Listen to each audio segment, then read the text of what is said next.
Walker couldn't believe he'd made such a rookie mistake, leaving his holy water at home. It wouldn't have happened if the boss hadn't woken him out of a deep sleep. Somebody hadn't showed, and he was needed to fill a graveyard shift in the warehouse district. As it was almost midnight, he had to get there pronto. So he threw on his clothes, jumped in the truck, and went.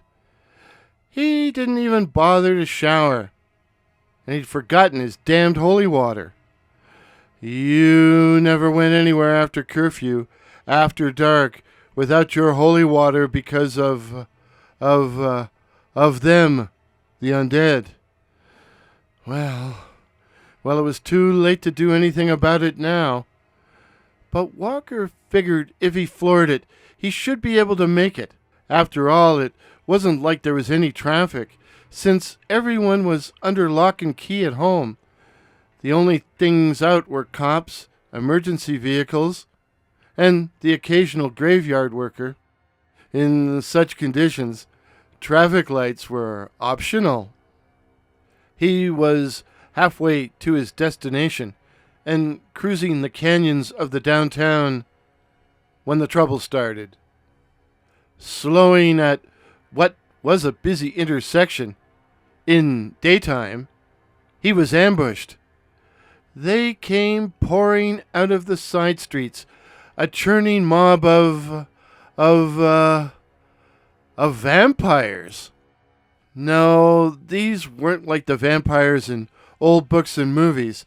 There was nothing romantic or aristocratic about them. Nothing aristocratic. No, these vampires were hungry, emaciated, feral, and incredibly fast. And they hungered for human blood. The vampires were the result of a worldwide pandemic which had taken place when Walker was a kid, and ever since, it was worth your life to go out after dark without protection. Protection. For some strange reason, the traditional forms of protection seemed to still work against vampires. Everyone wore a crucifix, whether they believed in God or not, and they usually worked, though they had a tendency to be unreliable, especially for atheists. Everyone ate garlic, the smellier the better, and at home smeared their doors and windows with it. But the most effective protection was holy water, available now at all supermarkets. It seemed to burn them like sulfuric acid. Most people carried it in convenient spray bottles, as did Walker. But alas, his spray bottle was sitting on the kitchen counter back home. He'd brought it in the house to refill it. Course, they couldn't get in the truck, like they couldn't get in your house, unless you invited them in. That was traditional too. But you'd be in trouble if something happened and they got you outside your vehicle. And so Walker floored it. A group of them tried to block his path, but Walker just motored right through them, knocking their bodies through the air or crushing them under his tires. A lot of the vampires were nude, their clothes having rotted away years ago. They were even naked in winter, as, being dead, their dirty skeletal bodies were impervious to the cold. Well, he would have to wash his truck in the morning and rub it down with a fresh coat of garlic. Walker figured he was free and clear and gonna make it. But then he saw the face, or rather faces, in his rearview mirror. Had some of the vampires clambered onto the back of his truck? They could move pretty fast. But no, these weren't vampires. They were disembodied heads, decapitated heads, flying through the air and keeping up with the pickup. They looked like vampires. Their faces were thin, pinched, and pockmarked. Pockmarked. The eyes flashing red. But Walker knew they weren't vampires. No, they were the night floaters. The night floaters were a cult or coven of evil people who could detach their heads from the trunks of their bodies, the heads then being able to fly through the night to attack unsuspecting victims, just as these heads were doing to Walker now. He knew they could drink your blood or eat your flesh, but he also knew they were human. Evil, but human. Unfortunately, Walker was too busy staring at the heads in his rear view mirror to watch where he was going, and as a result, he plowed into a light standard. Walker's heavy truck knocked the light to the ground, but it brought him to a dead stop.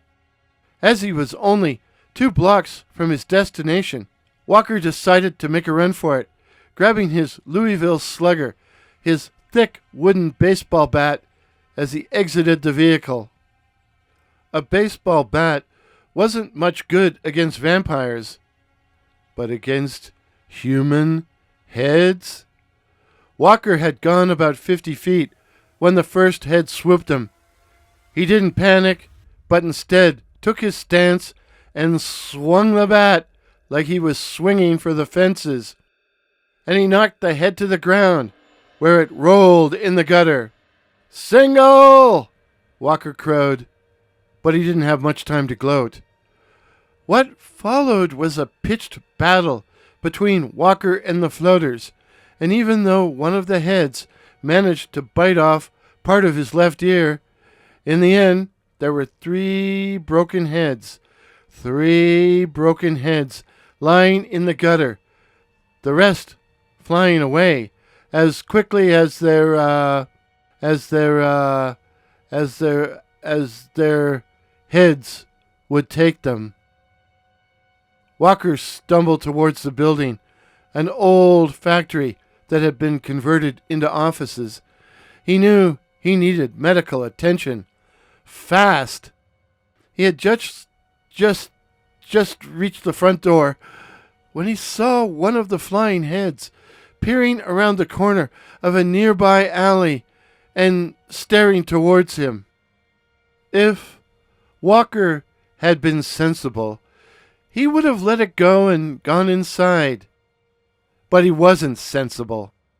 The bloodlust was upon him, and with a yell, he charged into the alley, bat raised to strike another floating head and knock it dead. Except it turned out it wasn't a night floater. Oops. But instead, it was one of the naked skeletal vampires who jumped Walker, plunging its teeth into his jugular vein. Walker's last thought was, what a rookie mistake. No goddamned holy water. The moral of the story? Make sure you have everything you need before leaving home. And so, gentlemen, be sure to cross yourselves. Spectacles, testicles, wallet, watch.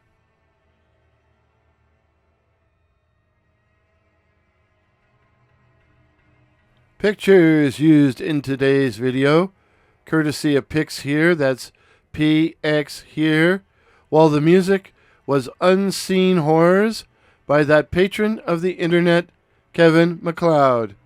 Thank you for listening.